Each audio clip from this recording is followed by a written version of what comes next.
नमस्कार दोस्तों, स्वागत है आपका आपके अपने YouTube चैनल पर। और आज के इस वीडियो में हम लोग बात करने वाले हैं रीजनिंग के बहुत ही महत्वपूर्ण टॉपिक, और उस टॉपिक का नाम है वर्णमाला। यानी वर्णमाला आपका रीजनिंग का एक ऐसा टॉपिक है जिससे हर एग्ज़ाम में प्रश्न पूछे जाते हैं। यानी डायरेक्ट इनडायरेक्ट ये कम से कम 5 टॉपिक आपके रीजनिंग के कवर करता है।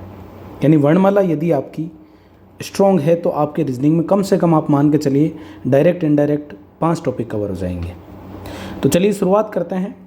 लेकिन उससे पहले यदि आप लोग चैनल पर नए हैं तो चैनल को सब्सक्राइब कर लें, साथ ही साथ बेल आइकन को प्रेस कर लें जिससे आपको आने वाले वीडियोज़ की नोटिफिकेशन मिलती रहे। तो चलिए शुरुआत करते हैं। सबसे पहले यदि हम बात करें वर्णमाला की, तो यहाँ वर्णमाला का तात्पर्य है हम जो अंग्रेजी में वर्णमाला पढ़ते हैं वही वर्णमाला। अब अंग्रेजी वाली जो वर्णमाला है वो वर्णमाला हम लोगों को रीजनिंग में जब पूछी जाती है तो उसमें वर्णमाला की रैंकिंग पूछी जाती है। रैंकिंग का तात्पर्य ये हुआ कि हमें ए से लगा के और जेड तक की, ए के बाद बी सी, यानी ए से लगा के और जेड तक की हम लोगों को इनकी रैंकिंग पता होनी चाहिए। यदि हम बात करें कि ए कौन से नंबर पे आता है तो हम आंसर कर रहे होंगे 1 नंबर पे, बी आता है 2 नंबर पे, सी आता है 3 नंबर पे, और इसी तरह से हमारा जेड जो आता है कितने नंबर पे आता है, 26 नंबर पे। देखिए, रीजनिंग में हम लोगों की स्पीड तभी बूस्ट होती है जब कुछ चीज़ें हमें सीधी डायरेक्टली याद हो। यदि आप लोगों को ये सीरीज़ डायरेक्टली याद है तो आप रीजनिंग के कम से कम 5 टॉपिक में फ़ायदेमंद रहने वाले हैं। अब सबसे बड़ी प्रॉब्लम आती है कि इसको याद कैसे करें। तो याद करने के लिए मैं आप लोगों को एक ट्रिक बता देता हूँ कि हम लोगों को अंग्रेजी वर्णमाला के 5 लेटर याद होने चाहिए, ई, जे, ओ, टी और वाई। यानी ई जो टी ये लेटर आपको याद होने चाहिए। ये जो 5 लेटर है, इन 5 लेटर की सहायता से आप अंग्रेजी वर्णमाला के किसी भी अक्षर का सीक्वेंस यानी क्रम पता कर सकते हैं। कैसे करेंगे? ई आता है अंग्रेजी वर्णमाला में 5 नंबर पे। ध्यान रखना, ये जो मैं आपको सीक्वेंस बता रहा हूँ ये एक ही तरफ से बता रहा हूँ। जे आता है 10 नंबर पे, ओ आता है 15 नंबर पे, टी आता है 20 नंबर पे और वाई आता है 25 नंबर पे। यानी यदि आप लोगों को ये 5 लेटर याद है तो आपसे चाहे अंग्रेजी वर्णमाला का कोई सा भी अक्षर पूछे, आप उसका सेकंडों में आंसर कर रहे होंगे। तो देखिए, अब आप लोगों से जैसे मान लो प्रश्न पूछ लिया कि बताओ क्यू कौन से नंबर पे आएगा। अब हमें ऐसे तो याद नहीं है तो हम क्या करेंगे, क्यू को देखेंगे तो क्यू किसके पास आता है, क्यू आता है ओ पी क्यू। इसका मतलब हमें ये पता है कि ओ आता है 15 पे, तो ओ में कितने जोड़ने, 1 और 2 जोड़ेंगे तो क्यू कितने पे हो जाएगा, 17 पे। इसी तरह से मान लो हमें एस का पूछ लिया तो हमें पता है कि एस टी से जस्ट पहले आता है, और हमें पता है कि टी आता है 20 पे, तो एस कितने पे आएगा, तब हमारा आंसर होगा 19 पे। मान लो आप लोगों से पूछ लिया एच कितने पे आएगा, तो हम देखेंगे कि एच जो है वो ई के पास आता है, तो ई के बाद एफ जी और ये आ गया आपका एच, यानी ई के बाद एफ जी एच, यानी 8 नंबर पे। अब देखो, अंग्रेजी वर्णमाला में कुछ लेटर ऐसे हैं जो खुद की मीनिंग खुद ही बताते हैं। जैसे एक लेटर है जी को यदि हम देखें तो इसमें आप लोगों को 7 दिख रहा होगा। इसका मतलब जी जो है वो कितने नंबर पे आता है, 7 नंबर पे। इसके अलावा एच जो है, एच अपनी रैंकिंग खुद बताता है।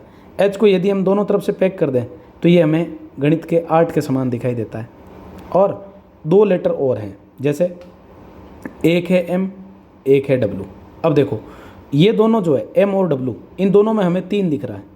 अब 3 दिख रहा है तो हमें पता है कि 3 नंबर पे कौन आ जाता है, सी। तो अब अंग्रेजी वर्णमाला में टोटल लेटर होते हैं 26, तो हमारे पास 3 के ऑप्शन कितने बचे हैं, एक तो बचा हमारे पास 13 और एक बचा हमारे पास 23। तो अब देखो, इन दोनों में से जो पहले आएगा, पहले का मतलब एम पहले आता है तो एम आ जाएगा 13 नंबर पे, और डब्लू बाद में आता है, इसका मतलब ये आ जाएगा 23 नंबर पे। तो यानी कुछ लेटर ऐसे होते हैं इंग्लिश में जो अपनी रैंकिंग खुद बताते हैं। जैसे आई को हम लोग ऐसे लिखते हैं, तो ये आपको फील दिलवा रहा है किसकी, नो की। यानी आई जो है देखने में कैसा लग रहा है, नो के जैसे लग रहा है। इसका मतलब ये आपके 5 लेटर ऐसे हैं जिनको आप सीधा सीधा भी याद कर सकते हैं। फिर बाकी जो लेटर है उनको आप इजोटी की सहायता से निकाल देंगे।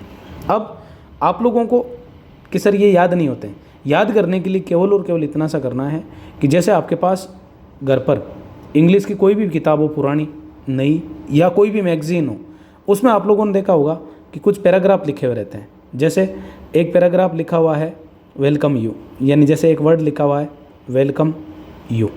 आप लोगों को क्या करना है कि जैसे मान लो ये आपने पैराग्राफ उठाया और उस पैराग्राफ में एक वर्ड आ रहा है वेलकम यू। आप लोगों को कुछ भी नहीं करना है, बिना देखे यानी बिना वर्णमाला लिखे, जैसे डब्लू, अभी हमने देखा डब्लू कितने पे आता है 23 पे, ई कितने पे आता है 5 पे। अब देखो एल, एल किसके पास में, तो हम देखेंगे जे के एल, यानी एल आ जाएगा आपका 12 नंबर पे। उसके बाद सी, सी सीधा से याद है 3 पे, ओ हमें सीधा से याद है 15 पे, एम अभी हमने देखा है 13 पे आता है, और ई हमने देखा है 5 पे आता है। यानी ये अगर आप कम से कम 2 पैराग्राफ सोल्व कर लेंगे इसके, तो अंग्रेजी वर्णमाला के लेटर आपको वैसे ही याद हो जाएंगे। पहला तरीका तो ये। दूसरा, आपको ए की तरफ से तो रैंकिंग पता होनी चाहिए कि ए की तरफ से किसी भी लेटर की रैंकिंग क्या होगी। फिर जेड की तरफ से, क्योंकि हमें प्रश्न दोनों तरफ से पूछे जाते हैं, तो जेड की तरफ से रैंकिंग याद करने के लिए सिंपली कुछ भी नहीं करना है, हमें ए की तरफ से जो रैंकिंग पता है उसको 27 में से घटा देना है, यानी 27 माइनस ए की तरफ से रैंक, ए की तरफ से रैंक। अब आप लोगों ने कहा अक्सर प्रैक्टिकली हमें इस चीज़ को देखना है कि क्या आप जो बोल रहे हो वो सही है, तो आप बिल्कुल इसको प्रैक्टिकली देख सकते हैं। जैसे हमने कहा कि ABCD में यदि हम बात करें तो ABCD ए से चालू होती है, ए के बाद बी के बाद सी, और ये इस प्रकार से चलती है, लास्ट में आते हैं इसमें एक्स, वाई और जेड। अब देखो ए की तरफ से रैंकिंग में ए आता है 1 नंबर पे, बी आता है 2 नंबर पे, सी आता है 3 नंबर पे, एक्स आ जाएगा आपका 24 नंबर पे, वाई आ जाएगा 25 नंबर पे, और जेड आ जाएगा 26 नंबर पे। अब देखो यदि हम जेड की तरफ से रैंकिंग करें तो जेड आएगा 1 नंबर पे, वाई आएगा 2 नंबर पे, और एक्स आएगा 3 नंबर पे। अब हमें ये नहीं पता कि इनके पीछे से रैंकिंग क्या है, हमें केवल इतना सा पता है कि हमारा जो एक्स है वो आगे से कौन से नंबर पे आता है, 24 नंबर पे आता है। तो अब देखो जेड की तरफ से इसकी जो रैंकिंग है वो निकालने के लिए हम 27 में से 24 को माइनस करेंगे तो हमारे पास आ गया 3। और आप देखिए जेड की तरफ से जो रैंकिंग है एक्स की वो कितनी है, 3। फिर ए आता है 1 नंबर पे, भाई ए की तरफ से 1 नंबर पे आ रहा है तो जेड की तरफ से सबसे लास्ट में आएगा, तो हमें पता है कि ए की रैंकिंग है ए, तो जेड की तरफ से इसकी जो रैंकिंग होगी वो 27 माइनस 1 यानी कौन सी होगी, 26वीं होगी। तो इस प्रकार से आप लोग केवल और केवल आपको क्या होना चाहिए, एक तरफ से रैंकिंग याद होनी चाहिए, दूसरी तरफ से आप रैंकिंग जो है उसको आसानी से निकाल सकते हैं। जैसे कुछ लेटर की हम लोग प्रैक्टिस करते हैं, जैसे मैं आपके सामने कुछ लेटर लिख रहा हूँ आर। अब हम क्या करेंगे, एक तो इसकी आगे का मतलब ए की तरफ से रैंकिंग याद करेंगे, और फिर हम इसकी जेड की तरफ से रैंकिंग याद करेंगे। तो देखिए आर की यदि हम बात करें ए की तरफ से, तो आप देखो O15 PQR, यानी आर आता है ए की तरफ से 18 नंबर पे, तो जेड की तरफ से कितने नंबर पे आएगा। अब आप लोगों को क्या करना है, ये कैलकुलेशन मन ही मन करनी है, यानी इसमें आप लोगों को पेन का यूज़ नहीं करना है। तो 27 में से 18 घटाए कितने बच गए, 9 बच गए। फिर हमने बात की कि के हमारा आता है जे के आगे, यानी जे 10, के आ जाएगा 11 नंबर, यानी ए की तरफ से 11 नंबर पे है, तो ये आपका जेड की तरफ से हो जाएगा 27 माइनस 11 यानी कितने नंबर पे, 16 नंबर पे। आप लोगों को ये कैलकुलेशन दिमाग में करनी है सीधी सी। फिर यदि हम बात करें एम की ए की तरफ से रैंकिंग अभी हमने ज्ञात की थी 13 होती है, तो जेड की तरफ से जो रैंकिंग है उसके लिए हम 27 में से 13 को माइनस करेंगे, और 27 में से जैसे ही 13 को माइनस करेंगे हमारे पास आ जाएगा कितना, 14। अब उसके बाद हम बात करते हैं एस की। एस किसके पीछे आता है, टी के पीछे। टी आता है 20 पे, इसका मतलब एस आएगा कितने नंबर पे, 19 नंबर पे। अब देखो एस की ए की तरफ से रैंकिंग 19वीं है, तो जेड की तरफ से जो इसकी रैंकिंग होगी 27 में से 19 गए, हमारे पास बच गया कितने, 8। अब आप लोग चाहते हैं कि रीजनिंग में आपकी स्पीड बूस्ट हो और रीजनिंग का कोई भी प्रश्न आप लोगों का मिस्टेक नहीं हो, तो आप लोगों को छोटा सा एक काम करना है जो मैं आपको पहले भी बता चुका हूँ। आपको कुछ भी नहीं करना है, सिंपल सा आपके पास कोई भी अंग्रेजी का पैराग्राफ होना चाहिए। अंग्रेजी का पैराग्राफ कुछ भी हो सकता है, जैसे अब लोगों ने यूँ बात की थी कि जैसे हमने देखा था एक पैराग्राफ, और उस पैराग्राफ में हम लोगों ने ये देखा था कि कुछ भी लिखा हुआ, जैसे आपके सामने लिखा हुआ है काऊ, उसके बाद आपके सामने लिखा हुआ ब्रदर, उसके बाद आपके सामने लिखा हुआ मदर। अब आप लोगों को क्या करना है, इसका एक तो आगे की तरफ से रैंकिंग लिखनी है। जैसे सी ए की तरफ से 3 नंबर पे आता है, ओ ए की तरफ से 15 नंबर पे आता है, डब्ल्यू 23 नंबर पे आता है, बी 2 नंबर पे आता है, आर का मतलब आप सोचोगे ओ आता है 15 पे, तो PQR यानी ये हो जाएगी इसकी रैंकिंग कितनी, 18। ओ आता है 15 नंबर पे, टी आता है 20 नंबर पे, एच आता है 8 नंबर पे, ई आता है 5 नंबर पे, और आर आता है 18 नंबर पे। एक तो आपको ये काम करना है कि आपको इनकी रैंकिंग लिखनी है ए की तरफ से, ए की तरफ से। अब ए की तरफ से जैसे ही आपकी रैंकिंग आ जाए, आपको इनकी जेड की तरफ से रैंकिंग लिखनी है, जेड की तरफ से रैंकिंग। ये चीज़ आपको लग रहा होगा कि यार कितना बोरिंग काम है, लेकिन आप देखेंगे कि 2 पैराग्राफ आप सोल्व करेंगे और आपको लगेगा कि आपके इंग्लिश के सारे लेटर जो है वो आपको याद है। तो देखो, सी की जेड की तरफ से रैंकिंग कितनी हो जाएगी, 24। ओ की कितनी हो जाएगी, 12, क्योंकि 27 में से 15 गए, कितने बचे, 12। डब्लू 27 में से 23 गए, हमारे पास बचेंगे 4। फिर 27 में से 2 गए, तो बी जेड की तरफ से आता है 25 नंबर पे। फिर 27 में से 18 को घटाओ तो हमारे पास आर बचेगा जेड की तरफ से 9 नंबर पे। फिर ओ आगे से 15वें नंबर पे है, इसका मतलब जेड से होगा 12वें नंबर पे। T20 ये आपका आगे से 20वें नंबर पे है, तो जेड की तरफ से 7वें नंबर पे होगा। एच आपका आगे से 8वें नंबर पे है, तो पीछे से कौन से नंबर पे होगा, 19वें नंबर पे। ई हमारा आगे से 5वें नंबर पे है, तो जेड की तरफ से ये 22वें नंबर पे होगा। आर हमारा आगे से 18 नंबर पे है, तो पीछे से हमारे पास 19 नंबर से होगा। इस प्रकार से आप लोग 2 पैराग्राफ ट्राई कर लीजिए। आप लोगों का रीजनिंग में वर्णमाला का क्रम जो है उससे रिलेटेड कोई भी प्रश्न आपका गलत नहीं होगा। ये तो हो गई वर्णमाला को याद करने की बात। अब वर्णमाला याद हो गई, याद होने के बाद हम लोगों से प्रश्न कैसे पूछे जाते हैं।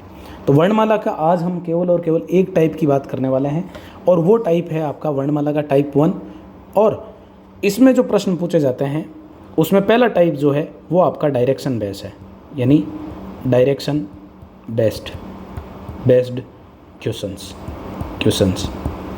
बाय डायरेक्शन बेस्ड क्वेश्चन, तो इसमें सबसे पहली चीज़ तो आपको ये पता होना चाहिए कि बायां कहाँ होता है, बायां, और दूसरा आपको ये पता होना चाहिए कि दायां कहाँ होता है।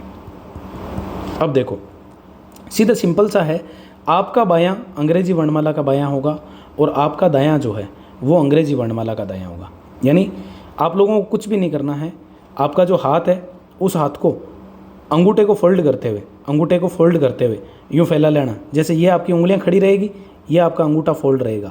तो जिस हाथ में आपको बी की आकृति दिखाई दे रही है वो आपका बायां हाथ होगा, और जिस हाथ में अंगूठे को फोल्ड करने के बाद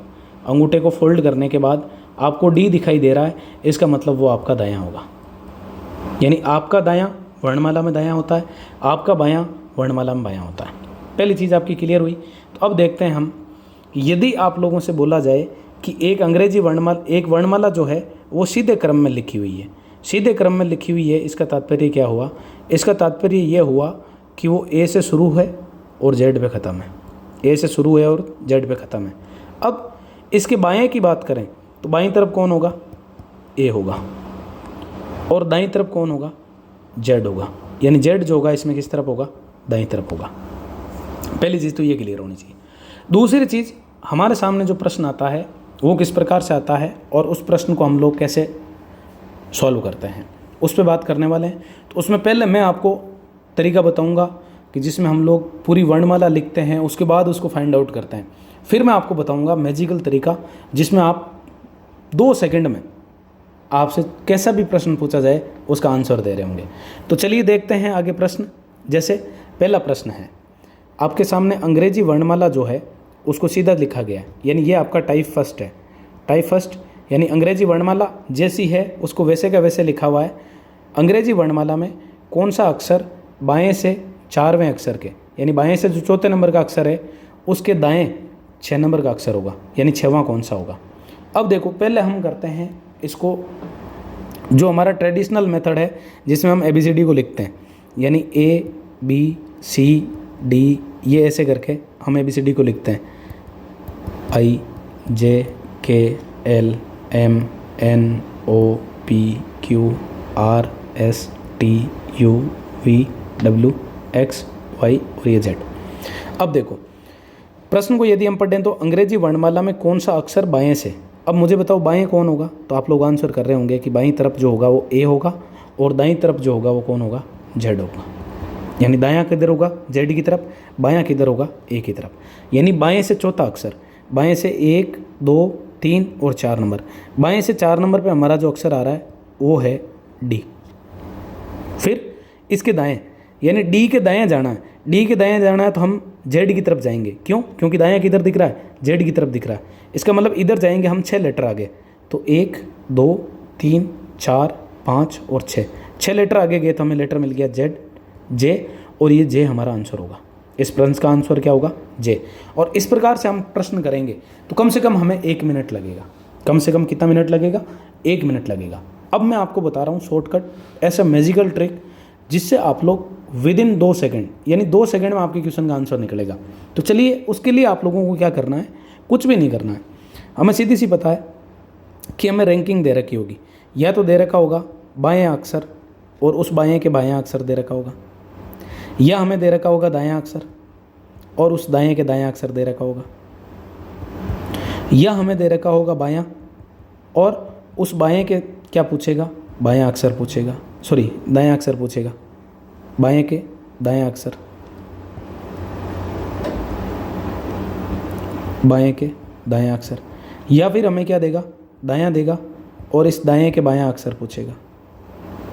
यानी हम लोग देख रहे हैं कि ऊपर वाले दो जो है इन दोनों में सेम पोजीशन है, यानी पहले लेटर की जो पोजीशन है वैसी की वैसी पोजीशन दूसरे लेटर की दे रखी है, पहले लेटर की जो पोजीशन है वैसी की वैसी दूसरे की दे रखी है। इसका मतलब जब सेम पोजीशन आ जाए तब आप लोगों को माइनस करना है, तब आप लोगों को क्या करना है? माइनस करना है। और जब अलग अलग पोजीशन आए, यानी एक बायां एक दायां, एक दायां एक बायां, ऐसी कंडीशन में आपको करना है प्लस। ऐसी कंडीशन में आप लोगों को क्या करना है?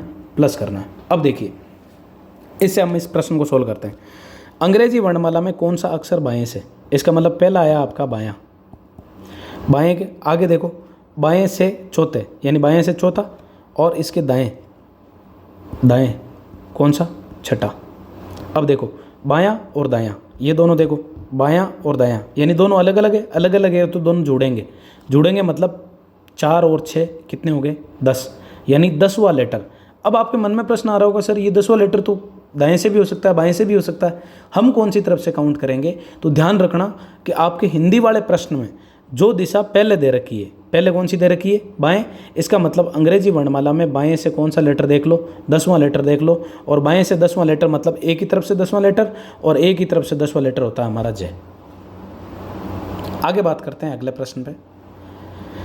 अब आप लोग, हम शॉर्टकट की सहायता से करेंगे क्वेश्चन को, हम बेसिक ABCD लिख के उसको पूरा सोल्व नहीं करेंगे।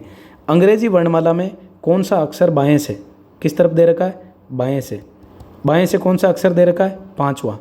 बाएं से 5वें अक्षर के दाएं, बाएं से 5वें अक्षर के दाएं 10वां।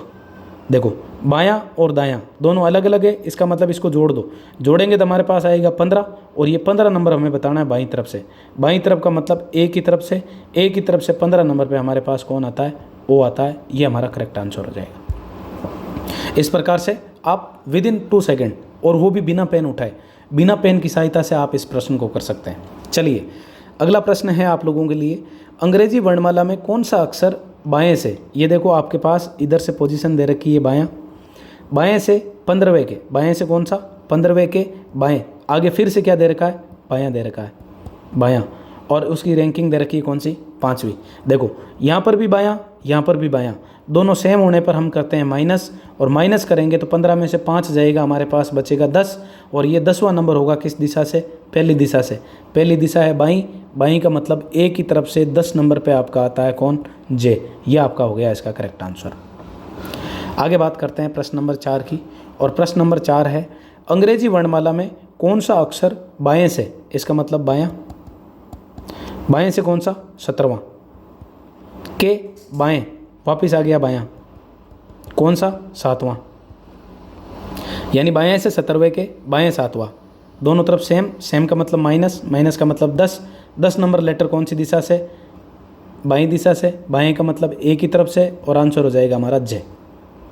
आगे बात करते हैं, अंग्रेजी वर्णमाला में कौन सा अक्षर दाएं से 7वें के, यानी दाएं से 7वां, इसके बाएं, इसके बाएं 17वां, दाएं से 7वें के बाएं 17वां, इधर दायां इधर बायां, अलग अलग अलग की कंडीशन में जुड़ते हैं, तो 17 में हम 7 जोड़ेंगे तो हमारे पास आएगा 24, और ये 24 नंबर जो रैंकिंग बतानी है ये आपको दाएं से बतानी है। ध्यान रखना इस चीज़ का, दाएं का मतलब हमें किसकी तरफ से बतानी है? जेड की तरफ से, कि जेड की तरफ से 24वें नंबर पे कौन आएगा। तो सीधा सा मैंने आपको तरीका बताया था कि यदि आपको ए की तरफ से रैंकिंग दे और जेड की तरफ से पूछे तो भी 27 में से घटाना है, और जेड की तरफ से देखे ए की तरफ से पूछे तो भी आपको क्या करना है, 27 में से घटाना है। तो हमें केवल और केवल ए की तरफ से नंबर याद है, हमें ये तो पता नहीं है कि भाई जेड की तरफ से 24वें नंबर पे कौन होगा। तो जेड की तरफ से 24वें नंबर पे वो अक्षर होगा जो अक्षर ए की तरफ से 27 माइनस 24 यानी 3 नंबर पे होगा। आंसर हो जाएगा हमारा सी, ये इस प्रश्न का आंसर हो जाएगा। अब कुछ प्रश्न आप लोगों को मैं दे रहा हूँ जिनको आप लोग घर पे ट्राई कर सकते हैं और उनके आंसर कमेंट बॉक्स में कर सकते हैं। जैसे पहला प्रश्न है आप लोगों के लिए, अंग्रेजी वर्णमाला में दाएं से 8वें के, दाएं से 8वें के बाएं 12वां। दूसरा सवाल है आप लोगों के लिए, बाएं से 27वें के बाएं 9वां। अगला प्रश्न है आप लोगों के लिए, दाएं से 17वें के दाएं 12वां। और चौथा प्रश्न है आप लोगों के लिए, आप लोग कमेंट बॉक्स में आंसर करेंगे। ए इसका आंसर क्या, बी का आंसर, सी का आंसर, डी का सॉरी 1 का आंसर, 2 का आंसर, 3 का आंसर और 4 का आंसर। देखते हैं कितने लोग कमेंट बॉक्स में आंसर करते हैं। फिर आपके सामने प्रश्न है, बाएं से 12वें के दाएं 13वां। कमेंट बॉक्स में आप इन प्रश्नों का आंसर कीजिए। यदि आप लोगों को वीडियो अच्छा लगता है तो इसको आप लोगों के दोस्तों के साथ भी शेयर कीजिए, और आप लोग अच्छा लगता है तो उसको लाइक भी करें, जिससे हमारा मनोबल बना रहे और आप लोगों के लिए ऐसे ही इंटरेस्टिंग वीडियो हम बनाते रहें। धन्यवाद।